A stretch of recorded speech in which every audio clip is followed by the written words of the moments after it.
Assalamualaikum warahmatullahi wabarakatuh. Alhamdulillahirabbil alamin wassalatu wassalamu ala asyrofil mursalin sayyidina maulana Muhammadin wa ala alihi washabihi ajmain amma ba'du. Niki nderekaken tuh ngikuti yang diinginkan Abi Quraisy. Terima kasih Pak Nazar karena sudah jenengan bingung semua. Jadi kalau jenengan ingin Islam legal formal ya ikut Pak Nazar karena Menteri Agama itu yang ngatur Islam secara legal formal. Kalau ikut saya berarti ya ilegal.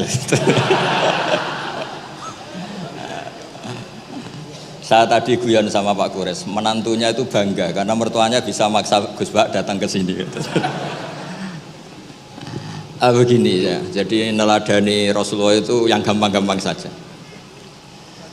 Nabi itu dalam keseharian itu biasa sekali, tapi hasilnya luar biasa. Kalau jenengan semua memang benar-benar biasa itu. Nah itu juga bagus karena nggak ingin nyaingi apa? Nabi.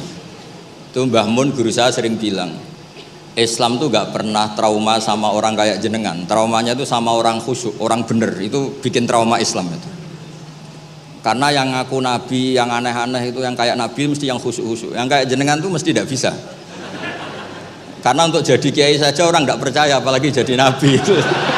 Jadi maka bersyukurlah karena Anda tidak mungkin mengaku sebagai Nabi apa? Palsu. Karena untuk jadi kiai saja orang nggak percaya. Saya tadi pagi saya setiap kesini itu mesti ngaji dulu di Begi. Jadi setahun itu pasti sudah lebih dari 3 kali.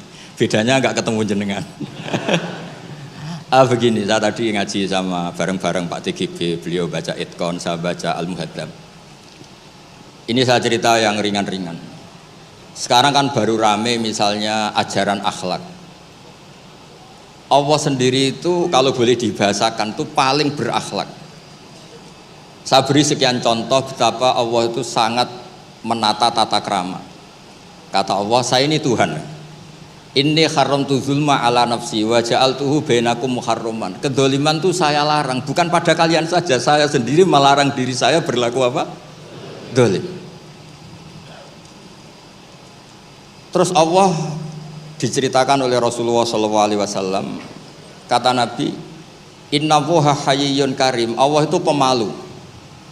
Jadi malu, ini ada Pak Lukman Hakim. Malu kalau ada orang menengahkan tangan kemudian nggak diijabahi. Saya malu, orang itu sudah ngangkat tangannya, sudah gini kok tidak saya kasih. Terus contoh lagi, ketika Anda merasa aktor pemberi sedekah, aktor apa?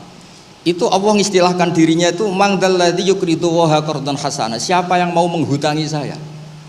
Ini Allah zat pemilik langit bumi yang punya semuanya, tapi mengistilahkan dirinya siapa yang mau menghutangi saya? Siapa yang mau menolong saya? Intan surwaha yansurkum. Sehingga posisi adab ini yang dipakai di pesantren, di semua tradisi kita. Saya kalau merasa di sebagai narasumber mungkin saya tidak mau ngisi karena itu jumawa. Tapi kalau merasa disuruh menantunya Pak Quraisy, Mas Fikri tadi, itu berakhlak sekali itu. Seorang Gus Bah disuruh sama Fikri Segaf. Oh itu berakhlak sekali itu. Yang nyuruh yang nggak berakhlak itu. Ya Pak Alwi siap itu, keponakan antum itu yang nggak berakhlak itu. Jadi dulu Islam itu segampang itu. Di kitab Bukhari diterangkan, nanti saya berdoa sama Allah supaya nanti ada isyarah supaya berhenti, jadi nggak lama-lama nanti. Nabi itu nggak jaga imet, Nabi itu pernah jalan-jalan. Kebetulan saat itu mau haji. Itu dicegat sama perempuan Imra'atun bin Khosam. Itu ceritanya semuanya seputar manusia. Imra'atun bin Khosam ini cantik sekali. Kendali untanya Nabi dipegang terus. Kata Imra'atun bin Khosam, ya Rasulullah, inna faridatawa ala ibadi adrokat abi syekhon kabiron. Nah ini saya menunjukkan apal bukan karena saya pinter, bukan, tapi memang pinter bener, maksudnya bukan. Karena kenapa saya nyebutkan Arabnya bukan apa? Karena nanti bisa dikoreksi Pak Quraisy kalau salah terjemah atau salah arti. Dan saya mohon doa jenengan ini Mas Lukman Hakim supaya jadi kiai. Abahnya tuh kiai, saya tuh ngefans sama abahnya. Saya sering baca soroh kata, makanya saya tagih. Jadi malah ngarang bahasa Indonesia. Abahnya itu kalau ngarang bahasa Arab. Kayaknya jaga sopan. Kalau nyanyi abahnya kan nggak sopan, makanya terus dibawa. Itu ya bagian dari Islam juga. Saya pernah ditegur sama murid-muridnya Mbah Mun, Gus, kamu itu ngaji kayak saya, maksimal takrib. Kenapa? Kalau saya ngaji Wahab kayak Mbah Mun, nggak sopan namanya. Di bawahnya saja biar tetap apa? Sopan. Teman saya itu ngilhami saya sampai sekarang, bilang gini, Gus nanti jangan terlalu soleh ya, biar surganya sama saya katanya.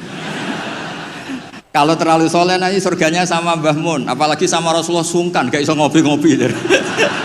Itu guyon tapi tak angen-angen bener. Ya jadi jangan bayangkan di surga sama Rasulullah sungkan teman. Teman kan sudah capek sholat subuh, toh kan ingin gak subuh? Karena surga. Saman kan mau poligami aja takut istri, nanti kan bidadarinya banyak. Kalau ada Nabi sungkan.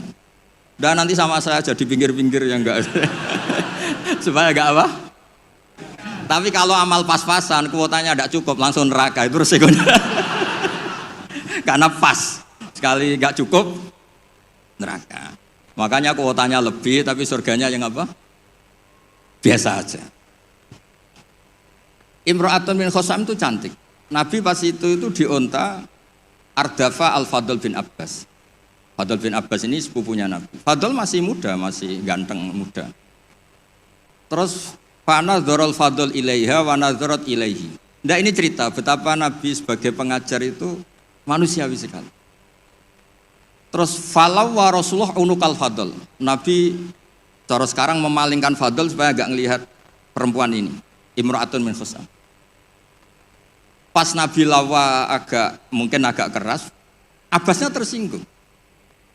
Lawaita ibna ammik, gimana kamu sama sepupu kok gitu? Kata Nabi, ini Fadl melihat Imra'atun min Khosam tadi, gadis dari Khosam. Nah ini supaya sama ngerti, jangan bayangkan Nabi itu terus orang kalau mau tanya kok di jalan, nggak sopan, nggak berakhlak gitu. Ya biasa aja dijawab. Dijawab ya di jalan itu. Yang tanya juga agak sowan dulu enggak, ya di saja. Nah sekarang beberapa ustadz itu kalau ada orang tanya disuruh ke rumah, ternyata ustadznya masih belajar dulu. Itu enggak urusan sopan, ilmunya enggak cukup, kalau jawab langsung tuh enggak cukup. Terus dikemas sopan, enggak sopan, tanya di jalan, di rumah. Pertanyaannya kasih dulu, ternyata belajar dulu.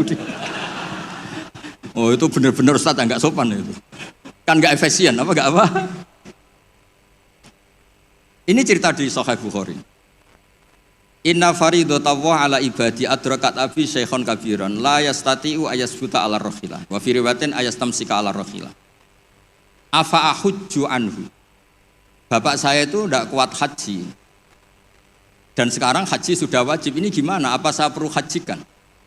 Itu awal ada haji niabah. Kalau di masyarakat disebut haji amanah. Jadi haji amanah itu tidak nunggu meninggal, orang stroke, nggak mungkin haji itu sudah bisa dikajikan apa? Aman. Saya itu punya teman, kurang ajar sekali Pak Kures. Saking kurang ajarnya, bapaknya itu hidup. Bapak kamu kajikan plus, mahal kok kaji plus, masih 400 juta. Nunggu meninggal saja kaji amanah, 10 juta cukup. Wah, kurang ajar betul itu. Sudah gitu masih bilang, malah infonya Gus, kalau orang Madura berani 4 juta katanya. Wah ngawur betul kamu itu. Itu berkahnya orang tadi, gadis tadi tanya sama Nabi itu akhirnya haji makdub itu 2. Ini saya ngomong fikih supaya harus aman ngerti fikih. 1 amanat anil mayyit karena memang sudah tidak bisa haji. 2 amanat anil makdub. Kalau di fikih disebut haji apa? Amanat dari makdub. Orang hidup tapi nggak mampu apa? Haji. Terus saya bilang sama tadi yang agak kurang ajar tadi. Ya kurang ajar betul maksudnya. Sini, bapak kamu biar memutuskan haji sekarang meskipun stroke masih bisa ngomong, masih Gus, masih ingat hartanya masih Gus. Suruh haji sekarang, di makdub sekarang. Pak, jenengan harus haji karena mampu, tapi itu enggak iso, amanah Pak. Ternyata amanah kalau masih hidup tuh mahal, jual Innova. Walhasil terus sudah dihajikan amanah, orang itu meninggal. Mendingan mati Gus, murah, tadi masih mahal. Terus saya bilang gini.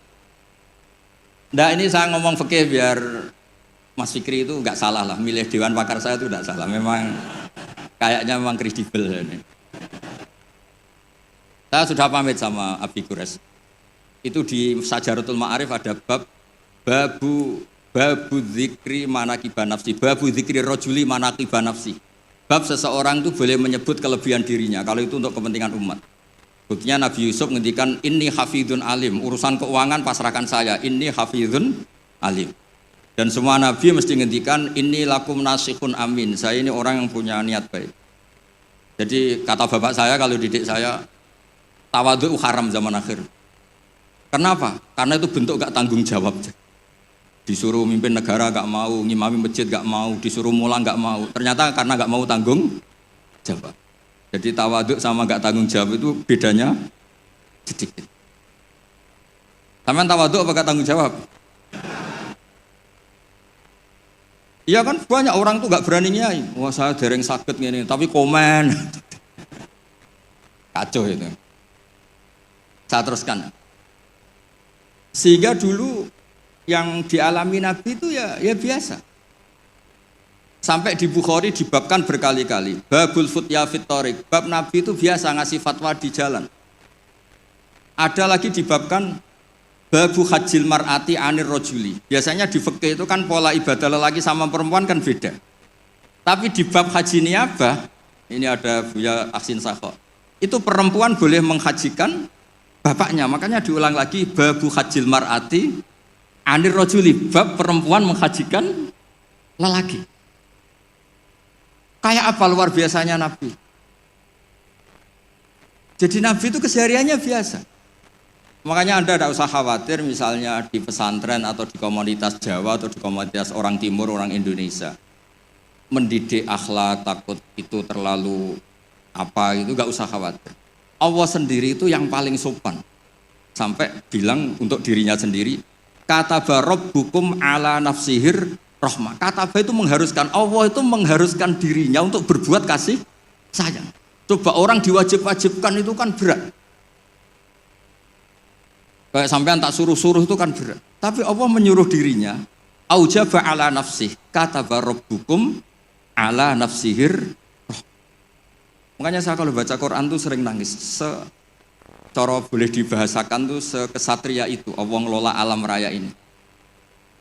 Makanya dulu tuh banyak ulama itu pede. Saya tadi jagungan sama Pak Kures. Ulama dulu tuh pede. Kalau mau mati itu senengnya minta ampun, seneng sekali. Nggak kayak jenengan, hidup gak berani, mati ya gak berani itu, wah, itu kacau itu. Mati itu dulu, ini cerita orang dulu. Kenapa ada tarian Jalaluddin Ar-Rumi, tarian kematian, tapi tidak usah ditiru, nanti dianggap aliran sesat. Karena di Indonesia itu kalau aneh-aneh terus bisa di-SK aliran sesat. Meskipun Pak Menteri tadi sudah pulang, tapi kalau tahu sampean sesat langsung dikasih itu. Itu Jalaluddin Rumi, pas mau meninggal itu santri-santrinya nangis. Terus kata beliau, kamu harusnya gak usah nangis, kamu harusnya seneng. Kamu punya guru yang sekarang mau ketemu sama yang sangat dicintai. Kamu itu santri bodoh betul, gurunya mau ketemu yang dicintai kok kamu nangis. Ayo, tertawa semua. Tapi kalau kamu praktekkan, di bengkolang orang banyak kamu. Itu akhirnya santrinya seneng gurunya. Alhamdulillah, guruku meh mati, alhamdulillah. Tapi dilihat kematian adalah awal ketemu yang dicintai. Lah begitu itu ya bersanad. Ketika Bilal, Sayyidina Bilal itu mau meninggal, itu orang sekelilingnya nangis. Beliau ya marah, jangan nangis. Ghadan nalqal ahibbah Muhammadan wa hisbah. Besok saya ini mau ketemu Rasulullah Muhammad. Kamu gak usah nangis. Ghadan nalqal ahibbah Muhammadan wa hisbah. Tapi mereka mengajarkan kebenaran itu rileks. Ya mengajarkan kebenaran itu rileks. Ini cerita sunnah Rasul yang mudah kita tiru. Sama nggak usah bayangkan jadi kiai sufi terus terkenal wali, repot. Bisa kiamat kalau yang jadi wali sampean. Saya keberatan, betul keberatan. Mungkin Pak Kures nggak apa-apa. Orang sepuh itu biasanya legowo, gak apa-apa yang wali kowe. Saya yang komplain. Nggak terima saya. Karena gak lewat saya, kalau lewat saya lewat orang dalam. Dulu Nabi Ibrahim itu pernah ingin umur tua. Allahumma rzuqni umran tawilan itu. Ini cerita kalau Allah itu ngelola agama ini ya seni, gak terlalu serius. Sama Allah itu gak dijawab. Ada orang sepuh Sowan ke Nabi Ibrahim, dikasih anggur. Ketika dimakan, dikunyah, keluar lagi, ngalir lagi. Ketika dikunyah, ngalir lagi keluar. Orangnya sepuh. Nabi Ibrahim langsung masuk kamar. Ya Allah, ini engkau nyindir saya. Hem kena nganti tuwek, ya senasib pemuniku. Akhirnya, ya Allah, doa tadi enggak jadi. Artinya segampang itu Allah jawab.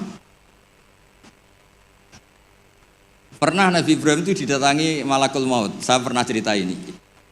Israel datang ke Ibrahim. Saya disuruh nyabut nyawa kamu. Nabi Ibrahim kan GR. Ya beliau kan Khalilur Rahman, makanya marah dia. Enggak mungkin Allah enggak menginfo dulu sama saya kalau kamu mau cabut saya, kamu ngawur Israel. Makanya kalau kamu bisa ngawurkan Israel itu sanadnya sampai Nabi Ibrahim itu. Kalau berani. Ngawur kamu. Saya enggak dikasih info dulu. Hal ra'aita habiban yumitu habibah. Masa ada kekasih bunuh yang dikasih, ini enggak benar, logika kamu enggak benar. Wah Israel kan enggak bisa debat dia. Enggak pernah kuliah, enggak pernah munakosah dia. Datang lagi, sowan ke Allah, ya Allah, kata Nabi Ibrahim, kata Khaliluka, hal ra'aita habiban yumitu habibah. Masa kekasih bunuh yang dikasihin? Karena Ibrahim gelarnya kan Khalilur Rahman, apa Khalilur Rahman. Terus sama Allah, kamu bilang gini Israel kan nggak bisa mikir. Makanya ada orang itu ngeluh itu, Gus bapak saya pas di sawah kok mati. Gue Israel itu biarin sampai rumah dulu, kenapa? Pas di sawah mati, di pematang sawah itu belum mati itu cerita ke saya, Gus Israel itu kasih tahu tuh, masa kan bisa bunuh di rumah kan bisa. Sembrono betul itu. Terus saya bilang sebetulnya ada teori itu ada, tapi harus jadi nabi dulu. Masalahnya sekarang nabi sudah apa? Ditutup. Sebetulnya bisa kata saya itu. Terus akhirnya Ibrahim ini apa? Israel dikasih tahu sama Allah. Bilang ke Ibrahim, hal ra'aita habiban yakrahu ayyalqa habibah. Dibalik logikanya. Ya Mas Lukman ya, hal ra'aita habiban yakrahu ayyalqa habibah. Masa ada kekasih tidak siap ketemu yang dikasih. Katanya kamu tuh kekasih Allah, masa ketemu tidak berani katanya. Oh, ketika langsung Nabi Ibrahim marhaban, oh ya gitu. Masalahnya Anda tidak kekasih Allah. Makanya jangan mati dulu. Nunggu di ACC jadi apa? Kekasih. Nanti baru mati. Jadi intinya beragama itu rileks, ada diskusi, ada somasi, ada komplain. Enggak apa-apa. Yang penting ini karena merasa nyaman dengan Allah Subhanahu wa taala. Makanya Nabi itu paling senang sama orang-orang desa itu. Saya ini meskipun banyak baca kitab, tapi sudah memutuskan Islam saya itu gaya Arabi, gaya orang-orang kampung sing badawa itu enggak priayi lah. Karena yang masuk surga awalan itu yang orang-orang enggak priayi itu. Karena malaikat repot tuh kalau ngadepi orang-orang enggak priayi ini. Saya pernah ada guru, ini betul ini kisah nyata, ada guru mau dipidanakan gara-gara buka tes SD loh Pak Kures, kan sudah disegel. Sama dia dibocorkan supaya santrinya lulus semua, SD-nya lulus semua. Kan dikomplain mau dipidanakan. Ya karena saya di daerah saya kan ketua suku lah termasuk itu. Walhasil musyawarah sudah sowan Gus Bak dulu. Ternyata dalilnya tuh ngawur betul. Gus, nak gak apa-apa ya, buka gini gak apa-apa. Kenapa gak apa-apa? Wong ujian mungkar nakir dibuka kiai aja gak apa-apa, apalagi ini ujian. Ujian mungkar nakir kan sudah dibuka, marah buka.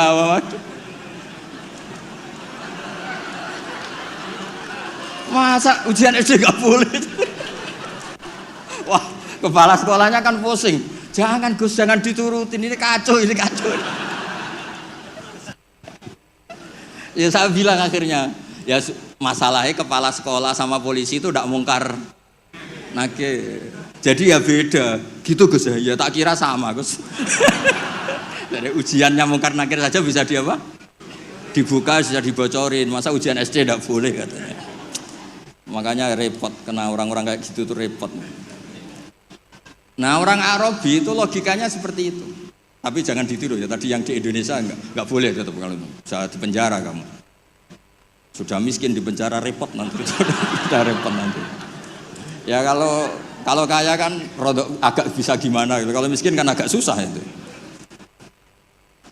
Ya agak gimana ya, agak gimana-mana pokoknya kalau itu segampang itu.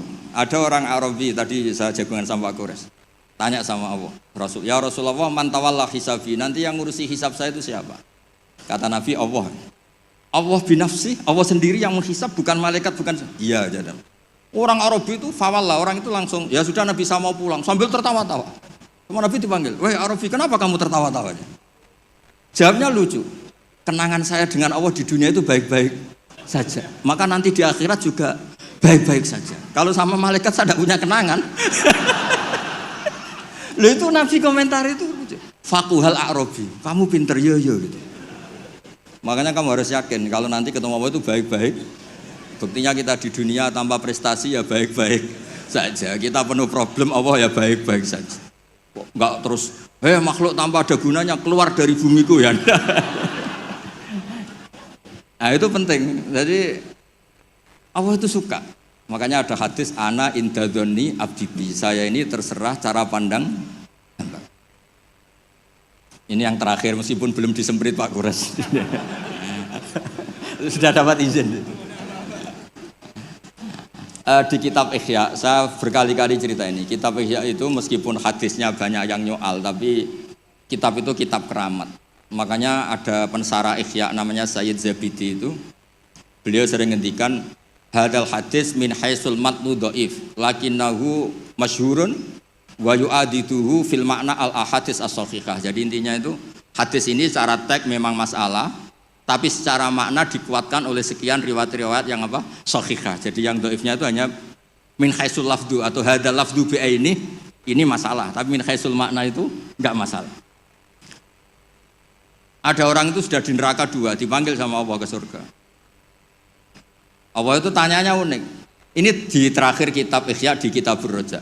Gimana rasanya di neraka? Karwan di neraka ditanya sama Allah. Wah, enggak enak Gusti. Kami tanya, lah kamu gimana di neraka? Wah, enggak enak Gusti. Sudah diborgol, dibakar api, pokoknya enggak enak Gusti. Terus yang satu disuruh, ya sudah kembali lagi ke neraka. Itu lari semangatnya minta ampun, lari ke neraka, semuanya minta ampun. Marhaban ya Allah, ya sudah lari ke neraka. Allah kan derah. Wih kok semangat gitu. Terus dipanggil sama Allah, kenapa kamu semangat masuk neraka? Karena ini perintah engkau. Saya sampai masuk neraka itu gara-gara kalau engkau perintah tidak pernah nurut, makanya kali ini saya nurut. Lari ke neraka. Ya sekaligus ini ijazah, nanti kalau disuruh ke neraka lari sekencang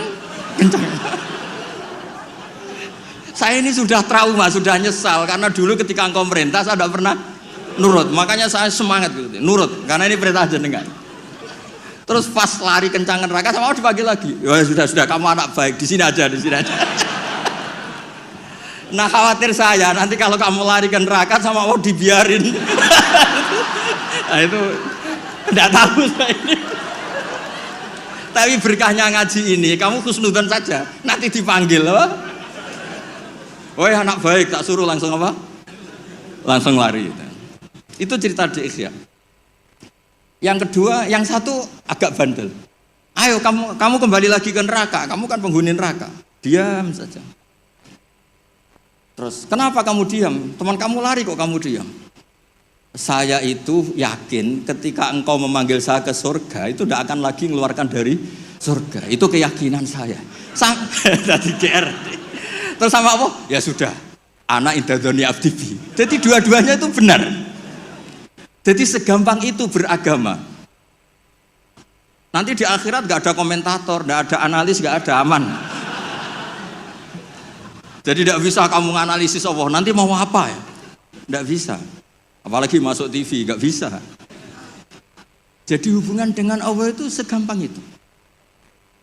Nah saking gampangnya hubungan dengan Allah itu Nabi pernah bikin MOU sama Allah. Dan itu yang dipakai seluruh kiai di seluruh dunia.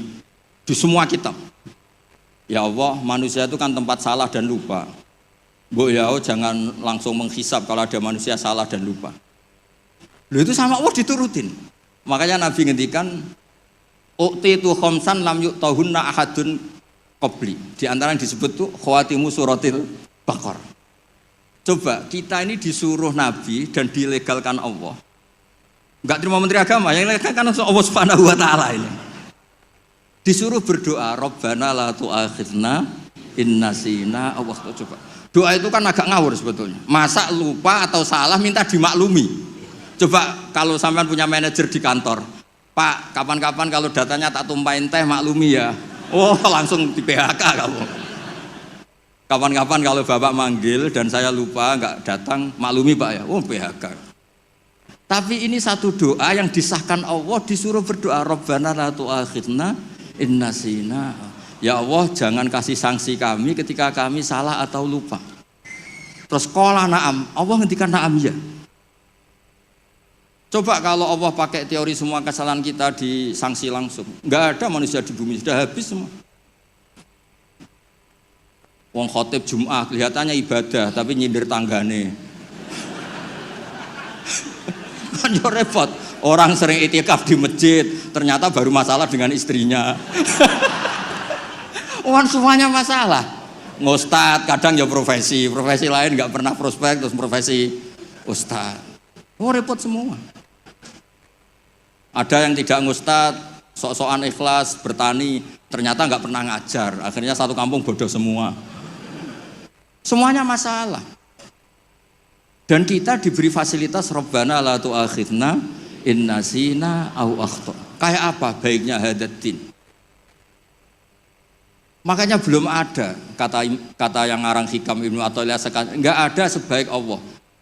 Kalau orang lain maklumi kamu karena enggak tahu borok kamu, tapi Allah ini tahu borok kamu, tahu salah kamu, tapi tetap maklumi. Makanya mas sahibaka man sabika wa bi'ibika alim. Ini enggak ada yang nemani kamu, tahu aib kamu sebaik Allah. Makanya kitab Hikam itu ada kata-kata yang bagus. Innama akromaka jamilu satri. Ketika kamu terhormat itu sebetulnya saking pandai-pandainya Allah menutupi aib kamu. Coba misalnya rata-rata ini bapak-bapak, ibu-ibu nikah sama perempuan itu pilihan terakhir apa pilihan sejati? Terakhir kan? Coba itu kalau direkam, saya sebetulnya cinta ini tapi nggak dapat ya dapatnya. Terus itu terekam, kayak apa prahara keluarga itu? Saya sebetulnya ingin ini tapi gak kesampaian, akhirnya sedapatnya. Istri kamu ya ada rekaman gitu, mertua kamu ya punya rekaman itu. Sebenarnya saya gak suka sama mantu ini, tapi berkali-kali ikhtiar dapatnya ini. Coba kalau orang Indonesia mulai zaman Pak Karno sampai sekarang terekam. Wah, melihat Swiss atau Finlandia, negara semakmur itu, nyesal jadi orang Indonesia. Wah, bisa langsung dicabut tuh paspor kamu. Jadi semua kebaikan yang kita nikmati sebetulnya innama akromaka jamilu satri. Kita ini begitu terhormat karena baiknya Allah menutupi aib kita. Coba kalau aib kita dibuka, cara diskusi kita, logika kita dibuka. Ya contoh gampang suami istri. Rata-rata orang nikah itu pilihan terakhir apa pilihan sejati? Loh, jujur semua. Nah ini istri kamu udah datang, tenang saja. Semua perilaku sosial kita mesti begitu. Makanya innama akromaka jamilus satri. Makanya doa-doa kita mustur aurati wa amin rawati. Lah terus kitab Hikam mengajari kita begini. Ajhalun nas man taraka yaqina ma inda lidzanni ma indan nas. Bodoh-bodohnya orang itu yang meninggalkan keyakinan dirinya karena dia tahu betul tidak sesoleh itu. Hanya karena pencitraan atau komentar orang banyak. Misalnya gini, saya seorang ustadz. Mungkin orang lain ngira kan ustadz tuh bersih, steril, gini-gini. Padahal si ustadz ini ngerti dia punya masa lalu, dia tidak maksum, dia tidak nabi. Harusnya dia itu lebih berkeyakinan tentang apa yang pernah dialami sehingga dia tetap sopan, tetap menghormati orang. Jangan menurut persangkaan orang banyak yang anggap dia itu bersih. Jadi misalnya gini, Anda dosen di IAIN atau UIN atau di pondok atau di kampus apa saja, atau Anda menteri, ada presiden, siapa saja. Sebetulnya kan setelah kita jadi dosen mungkin kita ngomong, oh ngajar itu ibadah, mencerdaskan bangsa gini-gini. Ternyata mungkin Anda ini cita-citanya itu jadi pengusaha, berhubung gagal daftar jadi dosen. Banyak tuh teman-teman saya yang jadi ustadz, Gus aku bisnis bolak-balik gak kasil Gus, jadi ustadz malah jadi kiai. Kalau itu dibuka Allah semua habis. Misalnya keluarnya menteri, wah ra enak jadi menteri, ditegar-tegur tok mbek presiden. Kalau itu direkam, wong saya ini cerita saya terakhir. Saya itu pernah ketemu Kiai sepuh Pak Kures, sepuh sekali, temannya Bapak. Datang ke saya, agak kacau betul ini, mentang-mentang temannya Bapak sama saya itu enggak bosok. Saya tetap cium tangan untuk temannya Bapak. Pas rame-ramenya MUI ngaramkan rokok itu. Gus, saya ini mau tanya jenengan, kalau jenengan jawab haram tak lawan. Waduh. Kalau jawab haram tak lawan katanya. Kalau jawab halal tak ikuti katanya. Yang saya senang dari cerita dua kiai sepuh ini begini. Saya ini kiai sepuh, Gus. Saya ini hiburan saya itu rokok. Rokok di pojok musola. Habis maghrib sampai jam 10. Kalau istri sudah tenang, enggak berontak baru pulang. Gitu.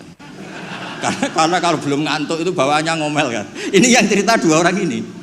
Jadi hiburan saya itu rokok sama teman-teman musola. Tapi sekarang rokok diharamkan.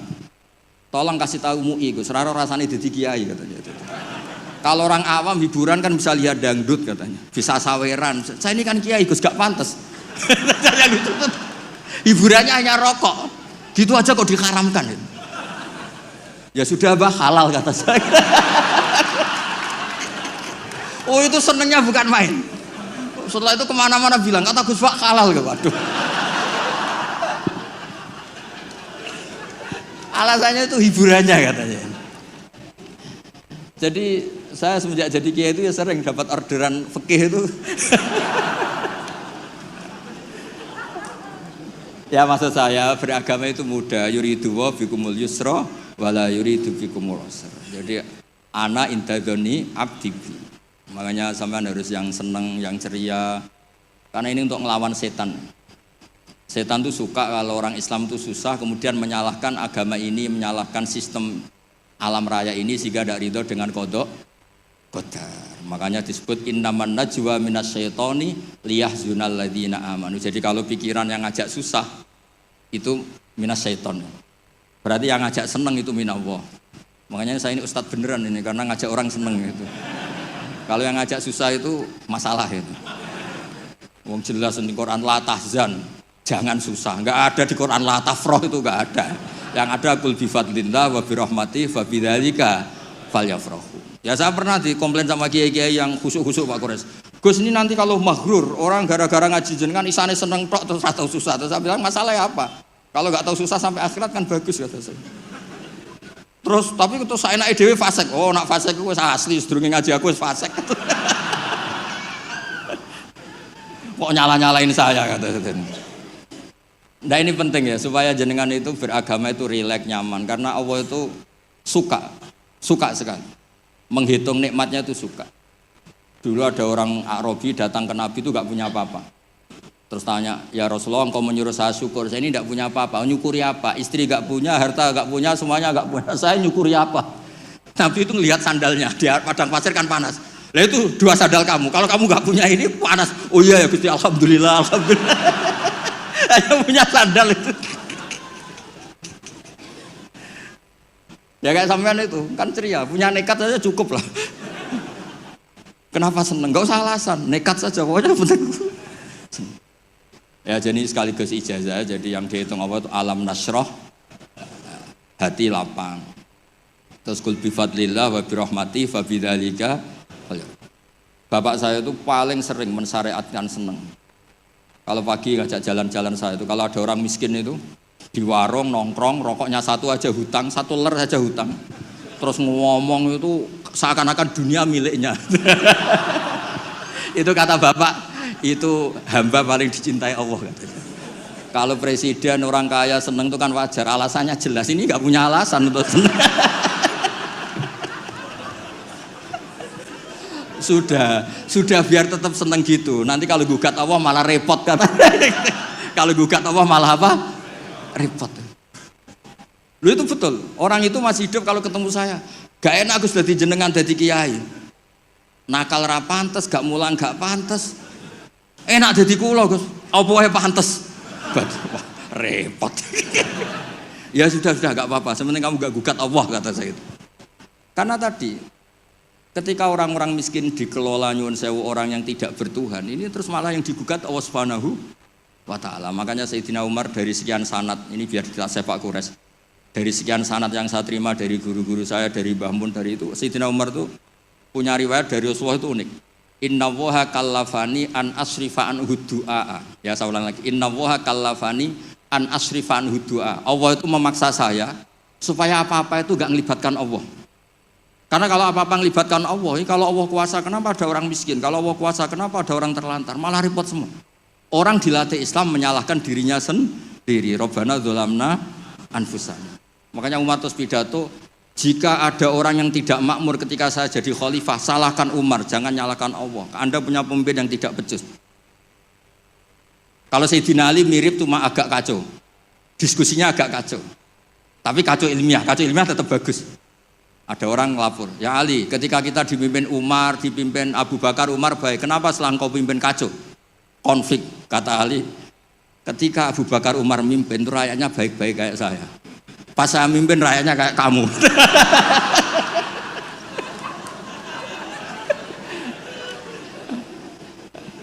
Makanya nanti kalau kamu nyalahkan saya, zaman Mbah Mun gini, zaman Gus Pak gini, pas Mbah Mun ngiyai, santrinya kayak saya. Pas saya ngiyai, santrinya kayak kamu. Nggih, ngoten. Assalamualaikum warahmatullahi wabarakatuh.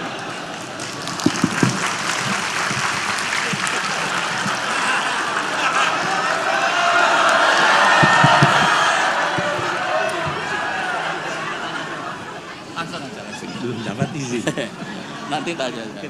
Dijanji nanti ada tanya jawab. Baik, terima kasih Gus Baha.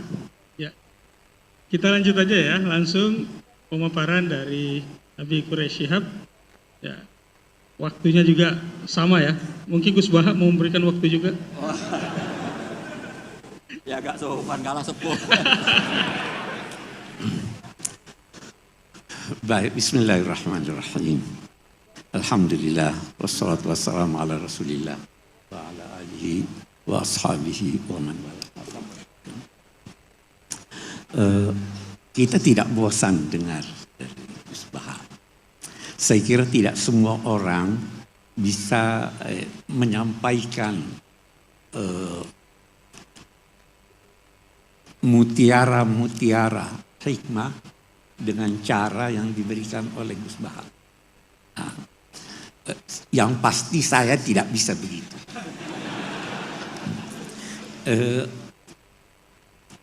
Banyak yang dikemukakan tadi, tapi saya mau tarik satu kesimpulan dari sekian banyak yang bisa disimpulkan, bahwa Tuhan itu maha baik. Saya kira itu salah satu kesimpulan. Maha baik. Tadi kita dengar Tuhan malu. Ada lagi satu, Tuhan cemburu. Pernah tidak dengar? Tuhan cemburu. Kalau Anda mencintai orang lain, oke. Cinta harta, oke. Cinta anak, oke. Cinta istri, lebih-lebih lagi. Tapi jangan lebih dari cintamu kepada Allah. Kalau tidak, dia cemburu. Ya. Jadi ini sifat-sifat yang dijelaskan oleh Rasul untuk mendekatkan kita kepada Allah. Terlalu banyak itu. Dia lebih dulu cinta pada Anda sebelum Anda cinta dia. Yuhibbuhum wa yuhibbunahum. Radhiyallahu anhum wa radu anhu. Ini prinsip yang dibawa oleh Nabi Muhammad sallallahu alaihi wasallam. Nah, saya mau bicara tentang cinta Rasul. Tapi tidak banyak ketawanya. Jadi saya tidak boleh panjang-panjang sepanjang Gus Baha. Saya hanya ingin menjelaskan atau berusaha menjelaskan 3 atau 4 kata dari Al-Quran yang boleh jadi merupakan dasar-dasar untuk keteladanan kepada Nabi. Yang pertama, yang dituntut dari kita itu percaya antuk minabillahi wa malaikatihi wa kutubihi wa rusulihi, termasuk Nabi Muhammad dan seterusnya. Mari kita introspeksi. Anda percaya Nabi Muhammad itu Rasul? Kenapa percaya? Kenapa percaya? Coba tanyakan diri Anda, kenapa saya percaya? Bertingkat-tingkat. Imam Ghazali membeli ilustrasi begini. Ada satu orang pemuda jatuh cinta pada satu gadis. Tapi dia masih bingung, itu gadis cinta sama saya atau tidak.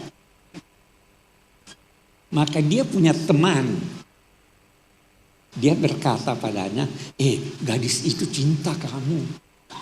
Dia percaya enggak? Dia percaya karena sesuai dengan keinginannya. Ya kan? Ada bukti? Enggak ada bukti. Anda percaya Nabi Muhammad, kenapa? Ini tingkat yang paling rendah dari kepercayaan. Kita naik sedikit. Ada satu orang cinta atau benci pada satu orang. Terus dia, itu orang yang kau benci meninggal. Masa? Iya, tidak mungkin. Dia, mari kita ke rumahnya. Kita cari tahu dia. Sampai di dekat rumahnya, dia lihat atau dia dengar ada orang yang menangis. Dia itu buktinya, sudah menangis keluarga. Ada bukti atau tidak? Ada. Tapi bukti ini valid atau tidak? Tidak. Anda percaya karena ada bukti yang Anda pegang atau tidak? Bagaimana bukti Anda itu? Ini tingkat kedua dari percaya. Tingkat ketiga. Itu si A meninggal. Kita ambil contoh. Siapa yang bilang? Guru saya. Percaya enggak? Kenapa percaya? Karena percaya pada guru. Bisa salah enggak gurunya? Bisa. Apa yang disampaikan, Anda perlu mempelajari siapa dia. Kalau tidak bisa, pelajari apa yang dia sampaikan. Nah, sudah itu harus disyahadat. Ini setelah syahadat nanti baru Nabi. Jadi tidak kagum, bahkan dia tidak percaya bahwa dia utusan Tuhan. Mustahil. Ada satu peneliti Inggris, dia baca Quran, dia bilang yang sampaikan ini gila atau sangat percaya diri. Apa? Jadi itu dia tantang orang. In kuntum fi raibin mimma nazzalna ala abdina fa'tu bi suratin. Kalau kamu tidak percaya bahwa ini firman Tuhan, buat semacam itu. Tantangannya tidak hanya berlaku sekarang sampai akhir zaman. Ini gila ada orang nantang kayak gini. Ya kan? Nah, jadi waktu saya bersaksi bahwa Nabi Muhammad itu karena Anda kenal kepribadiannya atau kenal ajarannya. Kalau tidak, saksi bohong ini. Kita dituntut untuk bersaksi. Kita baca di Quran. Kita baca di Quran apa itu? Qad nara taqalluba wajhika fis sama falanuwalliyannaka wijhatan tardaha fawalli wajhaka. Terus turun itu perintah untuk mengarah ke Mekah. Ada yang ini kenapa nih kok ke Mekah? Ya, apa terus dia katakan begini lanjutannya. setelah bicara soal pengalihan kiblat, kadzalika ja'alnakum ummatan wasatan litakunu syuhada'a 'alan nas. Nah, syahadah lagi di sini. Kamu dituntut untuk menjadi syuhada 'alan nas wa yakunar rasulu 'alaikum syahida. Ada dua maknanya. Syahid itu bisa berarti yang menyaksikan, bisa berarti yang disaksikan.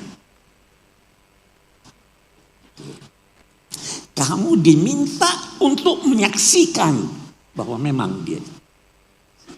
Kedua, kamu diminta untuk disaksikan orang bahwa ini dia Islam yang benar. Beri teladan. Wa yakuna rasulu 'alaikum syahida. Rasul jadikan dia teladan. Syahida.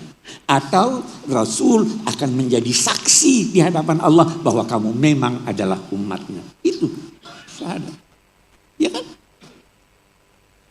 Kadzalika ja'alnakum ummatan wasatan litakunu syuhada 'alan nas wa yakuna rasulu 'alaikum syahida. Wa ma ja'alna al-qiblata allati 'alaiha illa lina'lama mayyattabi'ir rasul. Kita lihat keteladanan nih. Yattabi'.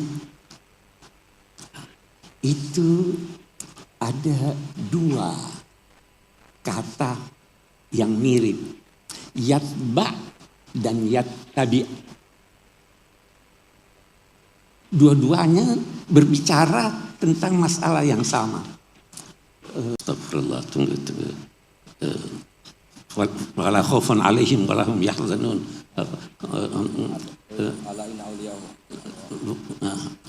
Tunggu.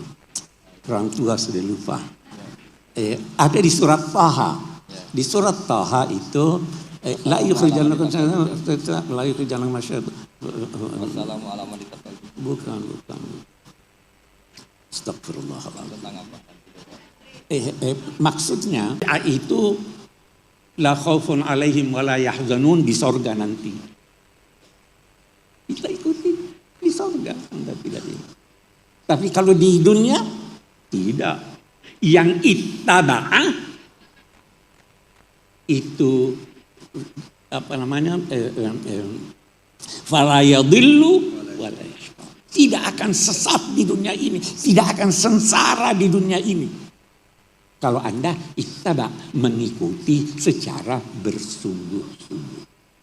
Teladan ini dia dalam segala hal. Yang keempat, yang saya mau terangkan. Qudwah dan uswah. Menarik, Nabi disuruh ulaika alladzina hadallahu fabihudahum iqtadi, qudwah. Tetapi kita bukan disuruh iqtadi. Laqad kana lakum fi rasulillahi uswatun hasanah. Dia tidak berkata qudwatun hasanah. Kenapa? Qudwah itu mengikuti, meneladani apa yang baik pada yang diikuti, tapi apa yang buruk jangan ikuti. Nabi Muhammad disuruh qudwah nabi-nabi. Apa semua kegiatan nabi itu pasti baik? Tidak semua disuruh Nabi ikuti. Nabi disuruh mengikuti Nabi Nuh yang mendoakan umatnya. Tidak disuruh. Nabi Musa itu yang narik jenggot saudaranya yang emosi, disuruh ikuti itu? Tidak. La ta'khud bi rahyati. Tidak disuruh dia. Disuruh mengikuti Nabi Ibrahim yang beristighfar pada orang tuanya yang sudah jelas-jelas kafir. Tidak disuruh. Ya kan? Disuruh meneladani Nabi Yunus yang lari dari tugas. Itu qudwah. Kalau kita Disuruh apa? Uswah lakukan. Semua yang dari Nabi itu hebat. Teladani dia dengan cerdas. Itu keteladanan. Jadi pelajarilah Nabi. Oh ini saya ikuti. Oh tapi harus cerdas. Oh ini pada masanya. Sekarang bukan ini lagi. Itu arti itu yang kita. Jadi bukan lantas ambil semuanya. Semuanya baik yang ditampilkan oleh Nabi. Tetapi bisa berubah karena perubahan situasi, karena perubahan keadaan. Itu keteladanan.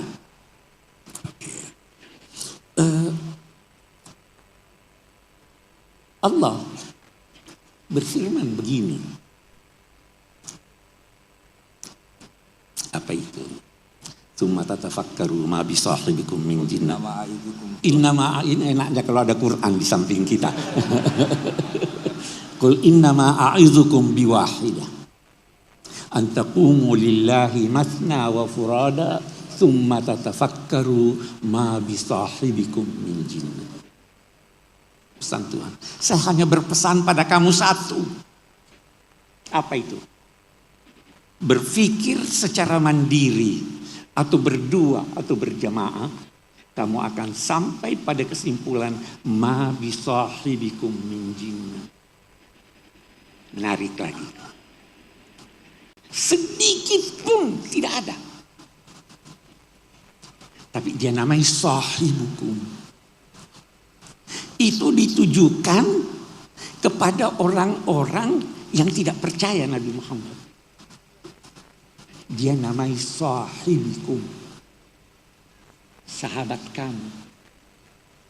Kalau sahabat itu dikenal atau tidak? Kamu kenal dia. Kamu kenal dia. Kenapa baru sekarang kamu ini? Nabi sahibikum. Terus dia itu sahabat. Sahabat. Bukan cuma sama orang Islam sahabat. Dia menemani. Itu menarik lagi. Saya teringat sekarang.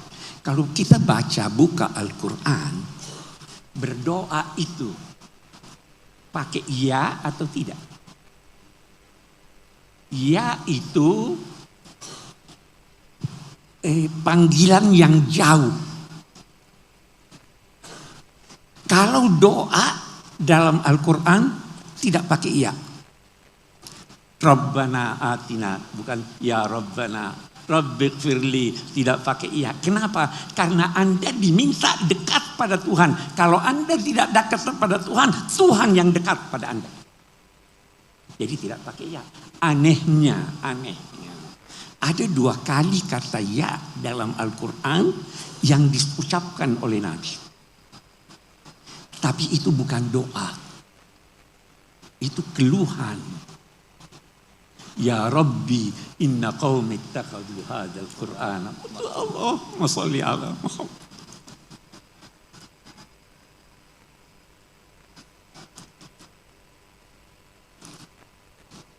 Ini kaumku jauh dari engkau ya Allah. Tapi saya ada di sampingnya nih.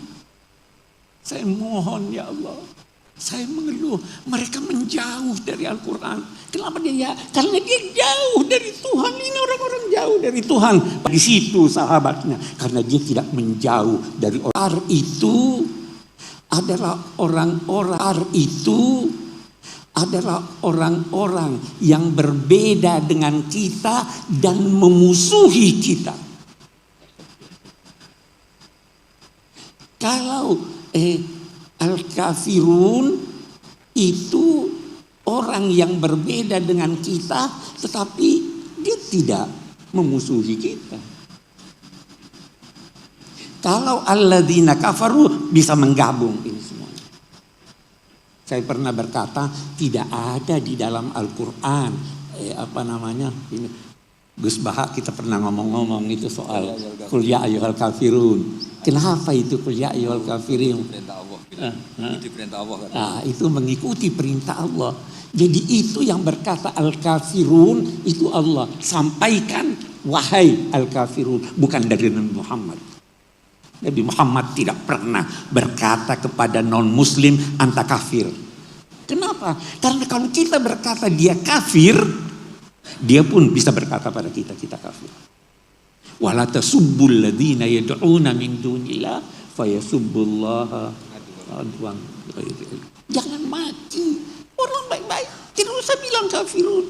Tidak ada dalam Al-Quran. Satu kali ada dalam Al-Quran itu, tapi di hari kemudian nanti. Nabi tidak disuruh berkata al-kafirun. Tapi al-kufar bagaimana? Wasdud alaihim nanti ada. Asyidda'u alal kufar. Kalau Anda dalam perang harus tegas. Dan ketegasan itu bisa bermacam-macam.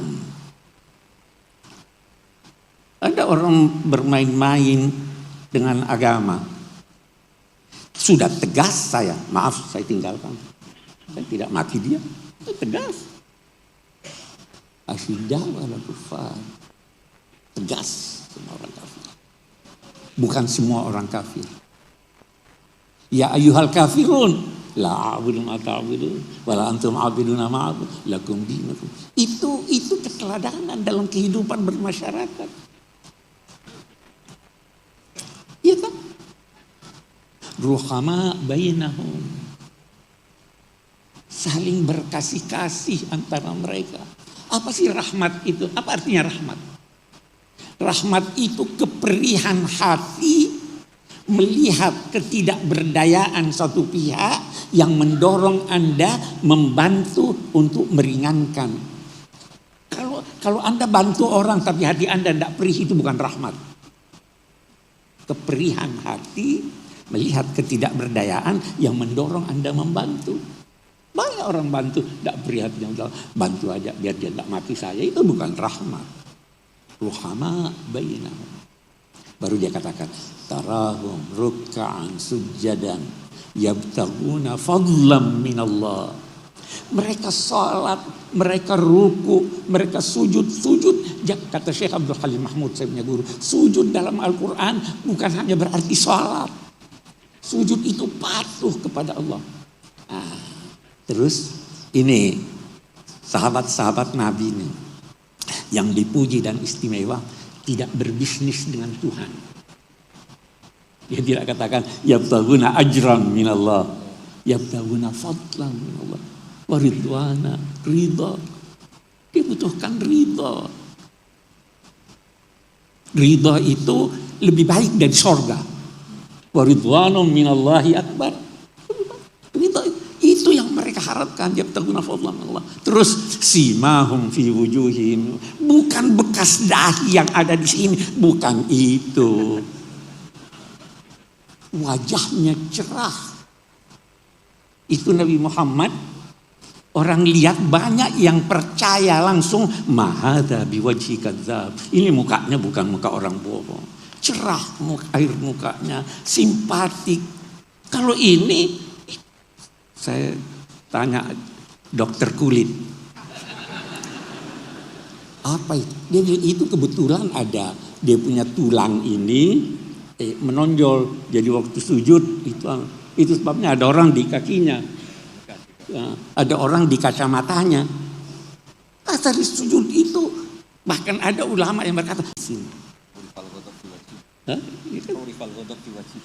Orifal ghadabu fi wajhihi. Orang tahu, oh ini dia lagi marah nih. Itu sifat tunduk, agungkan Nabi dan percaya sepenuhnya bahwa beliau adalah Rasul. Allah Maha Esa, Maha Baik. Allah berfirman dalam sebuah hadis qudsi, hai hambaku, dari baiknya nih. Dengar. Hai hambaku, aku menciptakan langit dan bumi. Apa kamu kira aku tidak mampu memberi engkau apa yang kamu butuhkan? Jangan menuntut dari aku rezekimu yang engkau akan gunakan besok. Karena aku pun tidak menuntut dari kamu melaksanakan kewajiban besok hari ini. Demi cintaku kepadamu, cintailah aku. In kuntum tuhibbunallah fattabi'uni yuhibbukumullah. Itu. Wassalamualaikum warahmatullahi wabarakatuh.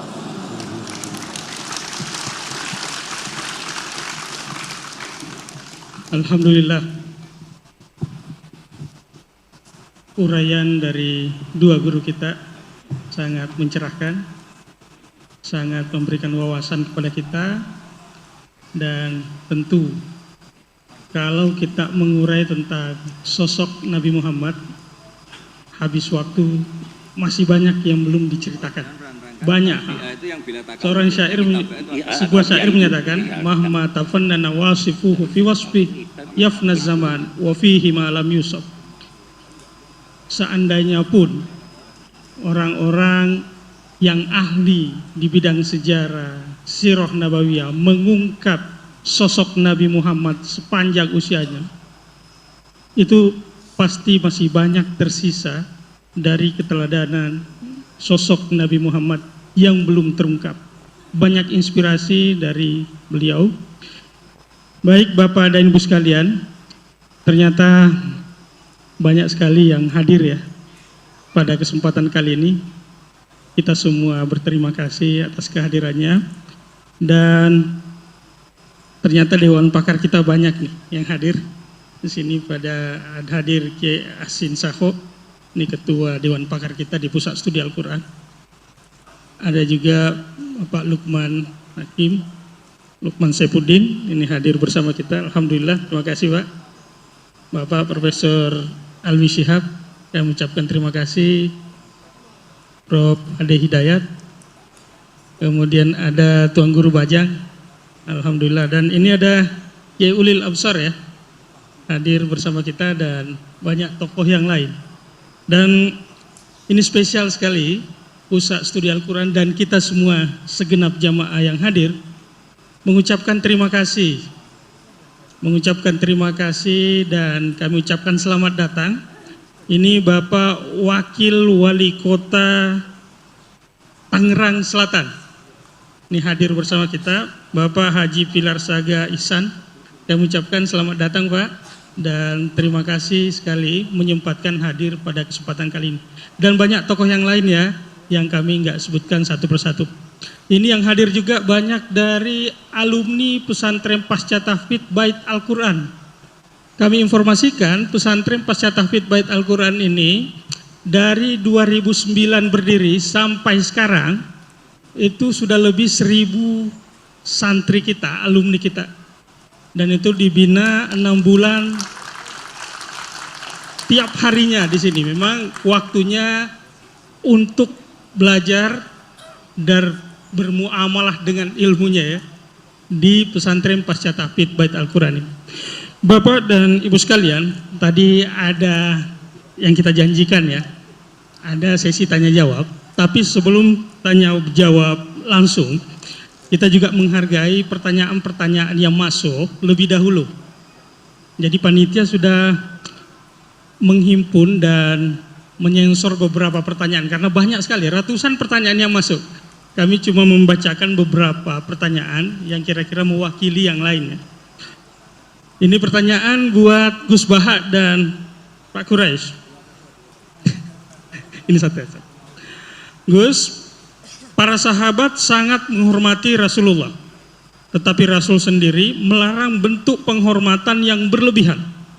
Bagaimana cara memahami titik tengah penghormatan yang benar kepada Nabi? Dan dalam konteks ulama yang disebut sebagai warasatul anbiya, bagaimana memastikan penghormatan kita kepada kiai, guru, ustadz dan sebagainya tetap dalam koridor adab, tawadu yang tetap memakai nalar kritis, bukan berubah menjadi ketakutan, ketergantungan, atau kepatuhan tanpa berpikir. Ini pertanyaan secara tertulis yang telah lebih dahulu masuk ke panitia. Ya, dijawab dulu atau? Ya. Bismillahirrahmanirrahim. Ini pertanyaan yang udah dijawab, asal sampean nggak punya sentimen. biasa aja. Saya ini kan kata orang banyak, saya ini kan ya Gus, ya Kiai, ya Gus asli. Bapak saya Kiai, bapak saya Kiai, tapi ya nggak ingin dihormati berlebihan. Buktinya disuruh Mas Fikri ya mau saja. Di pidatoni Pak Nazar ya saya dengerin. Kan berarti saya juga sopan gitu. Jadi begini ya, ini yang harus diketahui, bukan sekedar sunat harus. Nabi itu sering memaklumatkan diri, innama ana basarun, saya ini manusia. Karena beliau jadi Nabi setelah Nabi Isa yang dihormati sedemikian rupa. Ya, terus Nabi itu ya memperlihatkan kalau sering tersinggung. Misalnya ada orang yang nggak suka sama Said Abbas pamannya, Nabi ya tersinggung. Kalau nggak suka keluarganya tersinggung. Tapi setelah itu Nabi membenahi dirinya sendiri bahwa saya ini Nabi, rujukannya hak bukan sentimen keluarga. Nah sahabat juga sama ya, hormat sekali sama Nabi, tapi tetap kaidahnya itu la tutruni kama atrot an-nasoro, ya kamu jangan berlebihan sampai mentaklih, sampai menuhankan. Kalau hormat yang berlebihan dengan arti loyalitas atau bahasa tubuh, itu ya mulai dulu ada ya di semua tradisi. Sama lihat di kerajaan-kerajaan atau di film-film Cina itu kan semua, baik versi ketua suku maupun ketua geng, ketua apa saja kan ya dihormati oleh anak. Tapi yang unik dari Nabi itu penghormatannya itu malah mengarah ke Tuhan. Misalnya begini, tadi Pak Kures cerita panjang tentang syarat sahnya jadi saksi. Ini penting, sampai nak mlebu swarga ben gak repot. Engko swargane ndek-ndek wae, tapi nanti kalau sama Nabi nggak bisa bercengkrama sama bidadari, sampean sungkan. Nanti tak carikan bidadari yang cerewet kayak istri kamu. Kayaknya nggak ada ya. Berarti trauma kamu sama istri itu. Kalau saya inginnya ya yang mirip lah. Biar apa? Kenangan. Ini perlu dicatat ya. Sebetulnya sehot solawat, saya berkali-kali matur di kitab Ithaf, sehot solawat itu sehot terbaik. Karena ada kata-kata gini ya, sudah kita misalnya adat pesantren Allahumma sholli ala sayyidina Muhammad atau yang tanpa sayyidina Allahumma sholli ala Muhammad. Itu kan kelihatan, Allah itu pemberi, Nabi itu yang diberi. Saya ulang lagi, ya Allah kasihkan sholawat engkau ke Nabi, berarti Allah itu pemberi, Nabi yang diberi. Nah, kata kitab Ithaf, wan nabiyyu wa injalla qadruhu muhtajun ila rahmati ta'ala. Nabi apapun hebatnya, hubungannya dengan Allah itu Allah pemberi, Nabi penerima. Makanya hadil ummah tidak akan terperosok mentaklih menuhankan Muhammad, karena redaksinya sudah, ya Allah saya minta sholawatmu kasihkan ala abdika wa rasulika Muhammad, disebut ala abdika. Maka sehot sholawat itu ekspresi kita mencintai Nabi, maka kita bersolawat sekaligus memaklumatkan porsi masing-masing. Allah selamanya pemberi dan Nabi apapun hebatnya diberi. Jadi penghormatan sahabat itu ya terukur semua. Lah nanti kultur-kultur tertentu di daerah tertentu, misalnya di Kesultanan Jogja atau Kesultanan Maluku, semua di pondok, di apa-apa. Saya yakin semua orang soleh itu inginnya semuanya proporsional. Nggak tahu kalau yang sentimen, tapi semua orang soleh itu inginnya pasti propor. So, itu pasti, tak jamin. Terus yang terakhir tentang sholat, ada kata-kata as-sholatu imaduddin. Nabi kok tidak bukti Nabi itu gimana? Tadi kata Pak Kures kita butuh seksi. Ketika beliau jadi Nabi dan diikuti banyak orang, yang jadi ukuran ajaran terbesar beliau itu apa? Sholat. Dan sholat itu nyuruh apa coba? Allahu Akbar kabira walhamdulillah katsira subhana rabbiyal azim subhana rabbiyal a'la. Ketika itidal Rabbana walakal hamdu. Masa ada seorang manusia bikin satu ritual yang semuanya itu muji Allah? Itu kalau nggak Nabi nggak bisa. Sampai antak kayak hak gawe wiridan mantra nguntungno sampean dhewe mesti. Sampean misalnya tak angkat jadi tokoh spiritual kula. Wah loro kula mesti. Nabi ini luar biasa, hidupnya dihabiskan untuk menata sholat, dan di semua sholat itu apa? Ada tasbihullah, takbirullah, Allahu Akbar, terus at-tahiyatul mubarakatus sholawatut. Itu kalau nggak Nabi tidak bisa. Bagaimana seorang manusia yang punya nafsu, punya selera, punya haddun nafsi, kemudian semuanya diarahkan ke Allah? Tidak bisa kalau nggak Nabi. Makanya disebut as-sholatu imaduddin. Itu bukan musollinya. Orang kadang rata-rata kiai pidato orang yang sholat itu enggak. Nabi ketika as-sholatnya, sholat itu jadi dengan sholat itu sudah kelihatan. Ini kalau nggak ide seorang Nabi tidak bisa. Susunan katanya, bentuk penghormatannya, semuanya Allahu Akbar. Kalau orang tertentu baca kabira walhamdulillah kasiro, ada yang Allahumma ba'id baini. Apapun itu penghormatannya pada Allah. Rukuk subhana rabbiyal azim, i'tidal rabbana walakal hamdu. Nanti sujud subhana rabbiyal a'la. Itu kalau enggak Nabi tidak bisa punya ide gitu. Sama nyanyi lagu frustasi atau punya hak lagu apa, putus cinta, cinta buta, apapun itu mesti enggak terkait Allah. Jadi menurut saya dengan desain sholat kayak itu kalau nggak Nabi tidak bisa. Makanya disebut amlam ya'rifu rasulahum fahum lahu mungkirun. Muhammad itu mau cekeli bersama kamu. Abu Jahal CS itu ngomongi Muhammad mulai kecil bersama kamu. Apakah kamu pernah ngerti dia bohong? Hal jarabtum alaihi kadziban qaulullah. Terus gerakannya apa? Mulai pertama jadi Nabi, sebelum Nabi itu hobinya ya sholat itu. Gerakan sholat itu nggak mungkin ditemukan manusia, itu nggak mungkin. Coba kata-katanya sholat, gerakan fisiknya, semuanya itu mesti mengarah itu Nabi. Maksud saya kalau bahasa keseharian itu ya terserah lah. Orang Jawa kalau dipegang kepalanya tersinggung, kalau orang Arab seneng. Dan ini kalau bentuk penghormatan pada guru sampai nadili ya repot, semuanya subjektif. Semuanya apa? Ya tapi tentu nggak boleh berlebihan. Di mana-mana berlebihan itu nggak baik. Hanya urusan penghormatan. Kamu makan berlebihan ya sakit panitia kan. Kamu sering ngaji ya kasihan istri kamu. Pelarian kok ngaji itu gimana? Kamu terlalu sayang istri ya kasihan ibu kamu. Karena apa kalau berlebihan kan enggak. Makanya saya tuh sering cerita kalau ada santri sering sowan saya sama istrinya tak marahin. Kamu tuh santri nggak bener, terlalu mesra. Ternyata betul. Setelah beberapa hari ibunya datang. Ya Gus, Jokrabi lali kulo setelah menikah lepas saya. Ya karena berlebihan itu. Kayak orang kok seneng ngaji, bahaya itu mesti. Agak-agak banyak masalah. Ini bukan suudon, soal yakin. Tapi bagus, pelariannya kok ngaji. Coba sekarang misalnya istri sampean sedang mesra terus ngajak liburan ke Australia, milih ngaji Gus Pak apa ke Australia? Ayo jawab. Sedang mesra-mesranya, ayo main ke Australia, mumpung saya uangnya banyak. Sudah kamu tak traktir, ngaji apa liburan? Oh yang bener. Yang jujur gitu loh. Ya tapi gak apa-apa, ngaji itu sudah bagus. Mulai dulu ya gitu, mulai dulu ya. Sayyidina Ali itu kalau ke masjid itu sedang bentrok sama Sayyidah Fatimah. Kalau enggak ya di rumah sama Sayyidah Fatimah. Artinya itu manusiawi, makanya Nabi tanya, mana suamimu? Baini wa bainahu syai'un, tadi ada geger sama saya makanya enggak di rumah. Terus ternyata tidur di masjid. Kalau kata KNO karena bayangkan ada beduk, tidur di bawah beduk, padahal masjidnya Nabi tidak ada beduk. Terus ya abad turab. Ya dulu itu biasa orang ke masjid itu karena uzubah, belum nikah kayak Abdul bin Umar atau Ali baru masalah dengan Sayyidah Fatimah. Sekarang ya alhamdulillah banyak yang teruskan itu. Kalau sedang banyak masalah ya sering ke masjid, kalau enggak ya enggak, itu sanadnya mutasil itu. Jadi beragama itu ya untuk manusia biasa aja. Sementing tauhidnya ditata. Tadi kata Pak Quraisy kalau iman sama Rasulullah Muhammad Nabi ya syahadahnya di minimal syahadat tadi. Orang punya ide menemukan sholat itu kalau enggak seorang Nabi itu tidak bisa. Coba kalimat sholat itu menguntungkan Nabi apa menguntungkan Allah? Kalau boleh dibahasakan. Semuanya mengarah ke Allah. Bahkan hubungannya Nabi dengan Allah itu kita katakan apa? Allahumma sholli, ya Allah kasih. Nabi saya ini kasih rahmatmu.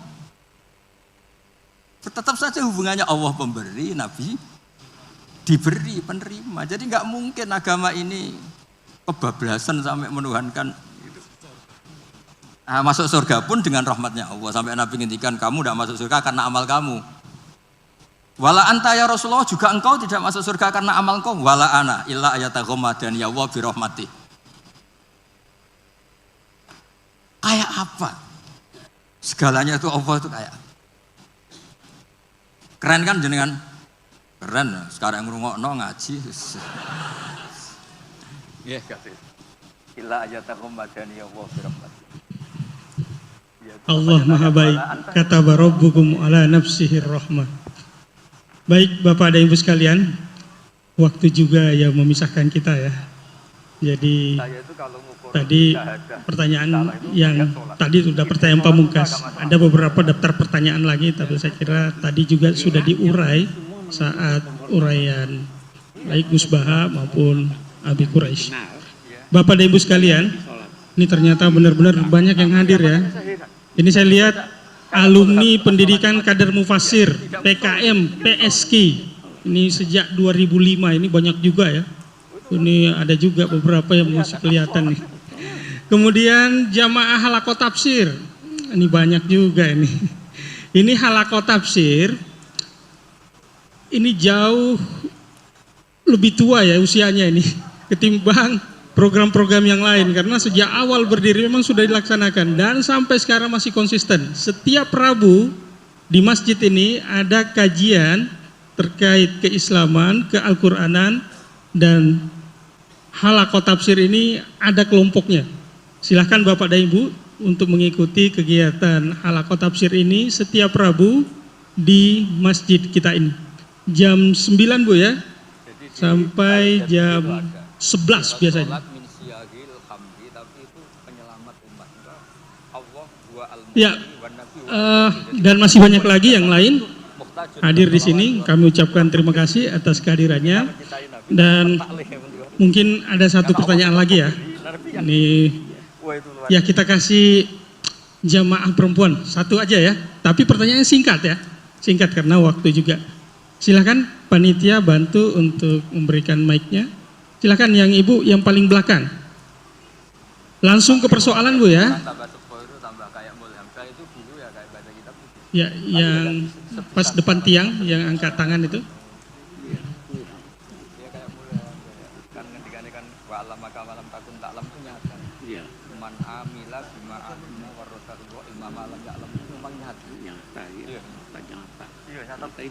Silahkan Bu, dan sebutkan namanya, dari mana, dan singkat. Assalamualaikum, saya Ibu Wahyu dari Depok. Mau tanya ke Gus Baha, mau bagi ilmu sakleknya Gus. Dalam ibadah, segala ibadah itu kan tergantung ikhlas. Ikhlas itu kadang hati ikhlas, pikiran enggak. Kadang pikiran ikhlas, hati enggak. Nah itu cara nyingkronin itu gimana Gus Baha? Makasih. Assalamualaikum warahmatullahi wabarakatuh. Terima kasih Bu ya. Langsung dijawab sama Gus Baha. Ya ini alhamdulillah ada yang berani tanya ikhlas. Ini semua yang datang juga gak ikhlas. Karena ikhlas itu makom yang susah. Tapi justru itu tantangan apa? Jadi kalau tadi asmani siapa?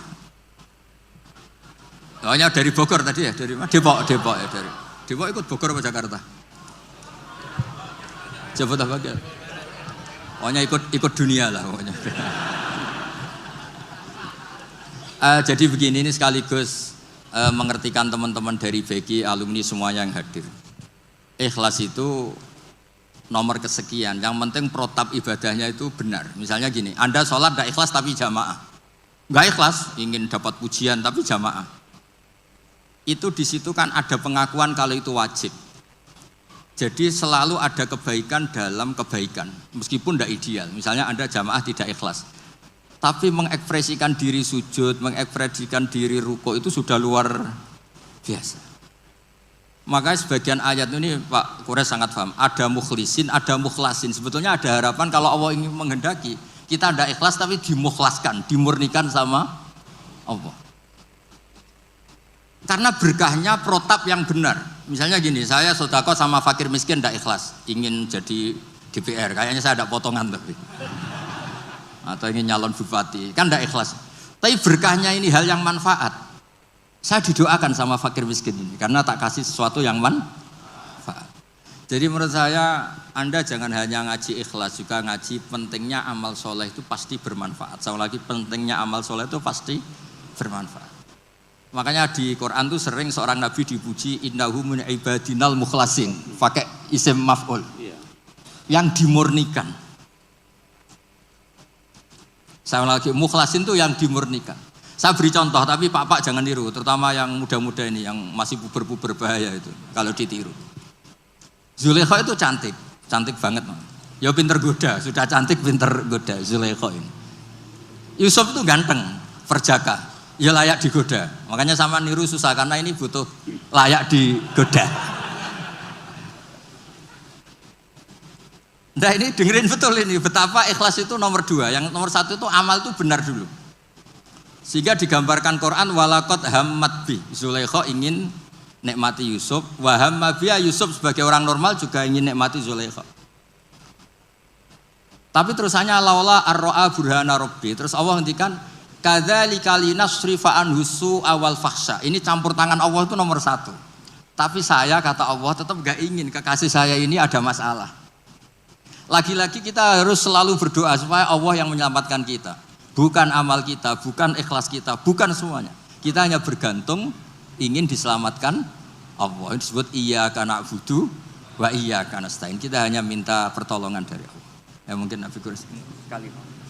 Buatan bersani. Terakhir jinan terus doa. Monggo. Baik, ini satu lagi pertanyaan yang sudah masuk ya, yang ringkas dan sudah menghimpun semuanya. Dan sekaligus sebagai kesimpulan dari pertanyaan kita hari ini untuk Gus Baha dan Abi Quraish. Ya ini Abi Quraish, Ya ini pemungkas benar ya. Bagaimana cara terbaik kita dalam meneladani Rasulullah zaman now, zaman sekarang?